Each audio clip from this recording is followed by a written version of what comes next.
Welcome to our channel. ఇప్పుడు చూపించబోయే recipe onion pakodi. దీనికి ముందుగా ఆనియన్స్ సన్నగా కట్ చేసి పెట్టుకోవాలి. అందులో కొద్దిగా సోడా పొడి, తగినంత ఉప్పు, కొద్దిగా బియ్యం పిండి, శనగపిండి.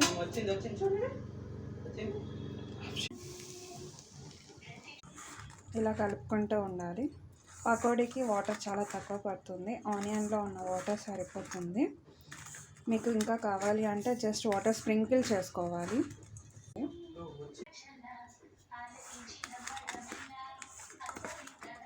ఇప్పుడు వీటిని తీసుకొని వేడి వేడి ఆయిల్లో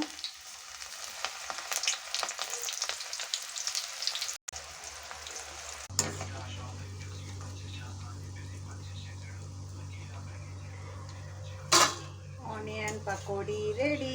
వేడి వేడిగా చేసుకొని తిన్నా.